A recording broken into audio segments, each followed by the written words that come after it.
So yeah, just fiddle with it. It's the nut and the bolt. It's like Floyd's. Okay. All right, folks, we're going to get started. The nut and the bolt that's sitting on my front counter. Yakking away It gives the here. people who are waiting something Sorry. to do. I'll call the meeting to order. And with that, welcome everyone this evening. And would you like to join us in the Pledge of Allegiance to the flag?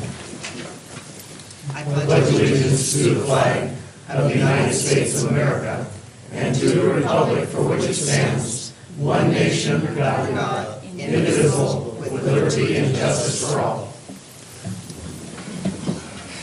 Oh, Allison, welcome this evening. So, roll call. Olson. Collins. Johnson. Here. Kellum. Here. Kopsinski. Here. Coburn. Here. Canopa. Here. And Olson and Collins are excused. So, okay, we have a short agenda this evening. So first is business from the public, and is there anyone here that would like to bring an item forward? So, okay, not seeing anyone. Next is the supplemental budget. So, Stuart? Thank you, Mayor. Each year, the final city council meeting of our fiscal year, we bring to the city council a supplemental budget which makes modifications to our budget for issues that are generally addressed through the budget year and need modifications before the end of our fiscal year. Two examples I'd like to share of items on the current supplemental budget to identify how it's used.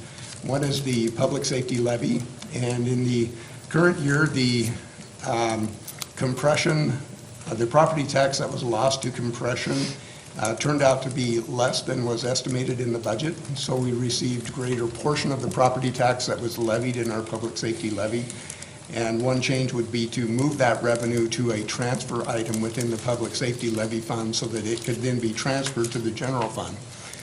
The general fund is where the police and fire operating budgets are located, and the other change that I would mention is in the fire budget, where there was an over-expenditure in overtime in the emergency services program in the fire department.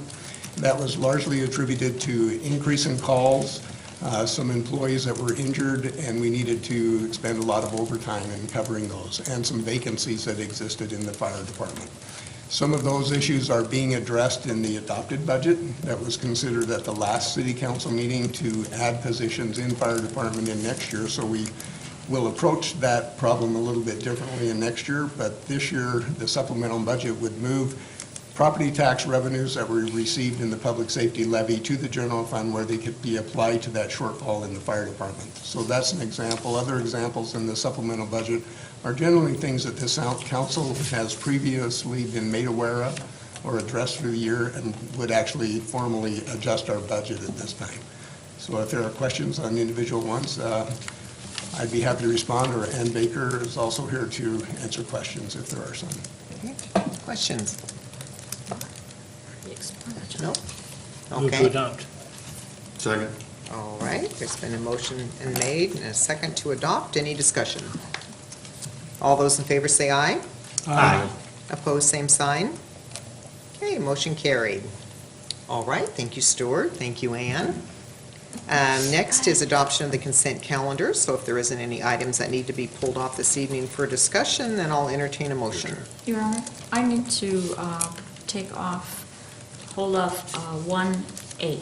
1A, okay. I'll make a motion for adoption of the consent calendar with the exception of item 1A. Second. All right, all those in favor say aye. Aye.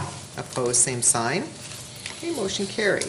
Okay, 1A. Yeah, I wasn't here, but when I read it, it just really sounded funny. The second paragraph, first sentence, it says, Lynn County Commissioner Will Tucker said he is concerned about Fire Chief John Bradner. And the more I read about it, I thought, it sounds like he's commending him It is. and not concerned. And so I just thought maybe we It was He was the word- commending him. It was the word he used, though. He did Is that bring it up. right? That's how he Yeah. said it. But no, it was commending him, but that's how he worded it. Yeah, I thought, Yeah.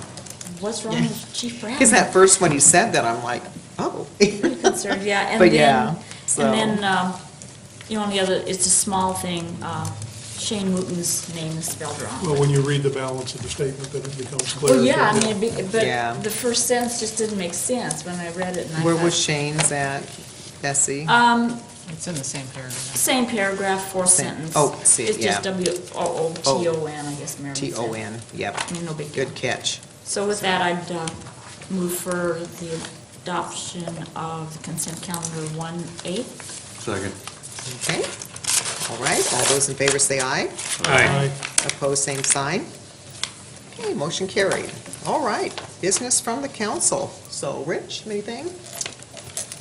I'm just a happy camper today because I finally found a dentist that will fix my teeth the way I want them fixed without messing up my singing voice until, yeah, so, Well, then, that's probably not cheap. no.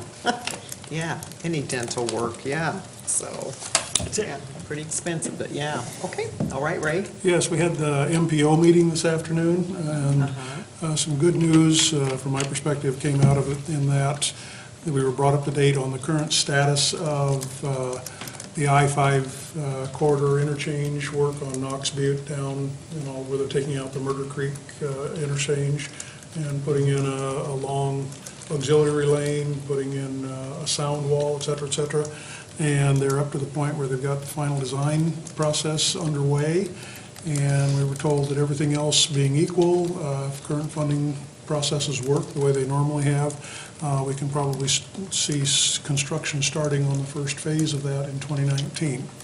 Oh, wow. Yeah. And they said it is going to be a 20-year build-out for the entire project to complete, but the first stage will be starting in 2019. Wow, yeah, well, that's great. Good news. Yeah, thank you. Start talking about it. Okay, all right, Bessie? Actually start building it. No, just that the tour we took, the industrial tour last Thursday, I guess it was just really nice. I mean, I learned so much from that. There were companies that they're there, but you don't know what they did. I had no idea what Viper Northwest really did, and so it was really nice to you know. And it's still also don't. nice that they're going to be consolidating their buildings so that they're all in one place. So. Well, Yeah, to your quite point, an I'm actually expansion. I actually took a piece of my old Saab to them, and they're in the process of doing some machine work Are on they it gonna right do now. it? Yes, as Okay, we speak. good. Yeah. And I want to thank Kate for the picture that she sent of all of us incognito. Yeah, They'll never recognize us. Oregon Free yeah, State. that picture, I replied back and said, yikes, it's like, I whoa. wrote back and said, thanks, I think. Yeah. But that's all. Okay. Thank you. All right, thank you. Bill? Anything? Okay. The only thing I have is we have had, there's been kind of some, chatter about going out to the voters for a gas tax this November. And we wanted to kind of coincide that with Corvallis. So it looks like still need some conversation with Corvallis on it, but if we are going to go to the voters, we do need to be able to have an update from staff, like what would be the first 5 year of, projects that we would be able to fund out of it and how much revenue it would bring. So does the council want, and if we do this in November, we would be having to get everything sort of solidified towards the end of August. So is the council wanting at our next work session then is having staff bring back to us sort of an update if we go to the voters or not? And then from there, you can decide whether you want to proceed or not. Well, I don't think we can go to the voters without having proper information, so I would say Right. we have to have that in advance to even make a decision on that. Right. Yeah, may as well, Yeah, if they can. right. Okay, so maybe we can get that on the agenda for July 11th. And does that, in fact, now push food trucks back another month? I mean, That I don't, is food truck, No. when's food trucks on? I mean, I don't think it would have any impact on the food truck. The issue with the food truck is that has to be dealt with through the planning department, and they're the ones that are pretty swamped with a lot of additional work going on already. The gas tax, we have some estimates on, what it would generate in the way of revenue, and we can certainly bring that back to you at a fairly quickly. So, it shouldn't, is I guess the short answer, Rich. Okay, all right. Okay. And then maybe if we could even get an update at next meeting on the food carts too. And we still have the TPMs on marijuana to be working on, so we've got Which quite a bit meeting? on our plate. I'm sorry, Mayor, which meeting did you want that? Our next work session, Next yeah, work session. So that would be which is July July 11th, yeah. Okay, all right. I didn't have anything else. Wes, anything?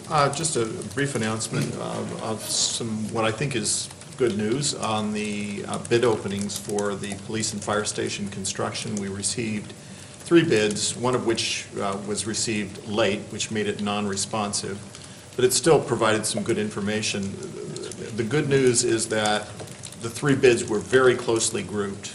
They came in within a few $100,000 of one another. They were all within the engineer's or architect's estimate. We believe we can build the 2 structures with the, within budget. So, again, as far as I'm concerned, it's great news. I think it was, first of all, a real commendation to all the folks, the 2 chiefs, Stacy, Jeff Woodward, who we'd hired to be our owner's representative on the project, and of course to McKinsey Architects, which I think did a super job. Anytime you see a real good, tight grouping of bids like that, it indicates that they did a good job of making the specifications clear, and it also demonstrates that the bidders, really sharpened their pencils to come up with good bids.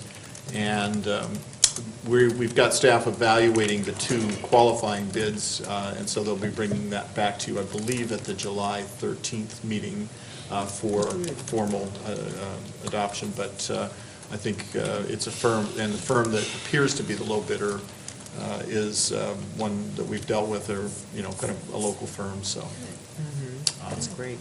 Speaking of the fire department, if you haven't driven by, you should. Fire Station 11 is a nice large pile of rubble.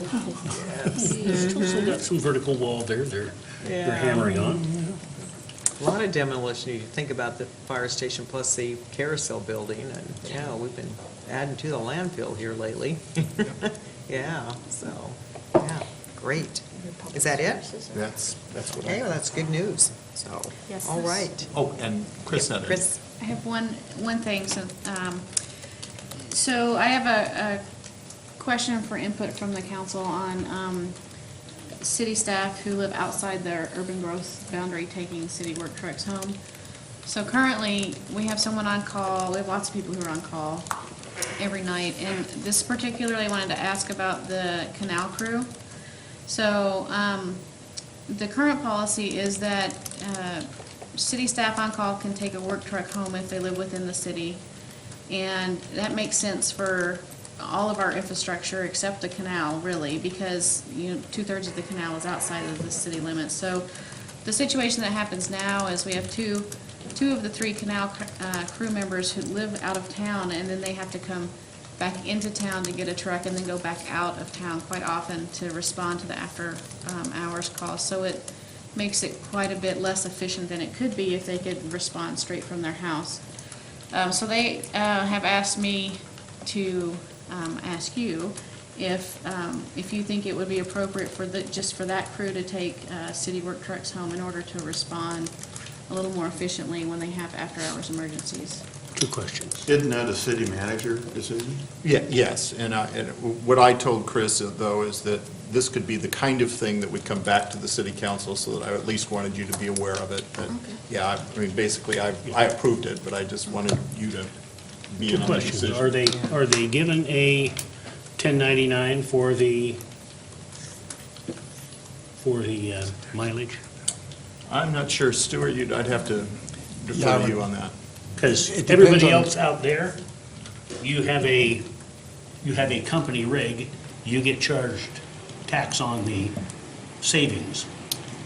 There is a determination in the IRS code, and as you described, it applies private sector, public sector, exactly the same.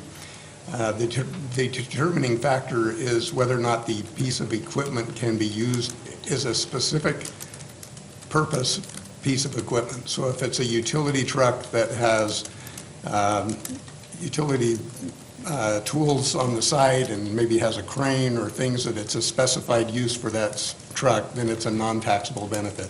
If it's a pickup that can be used for personal purposes, it's considered a taxable fringe benefit, and the mileage would be taxed through our payroll system.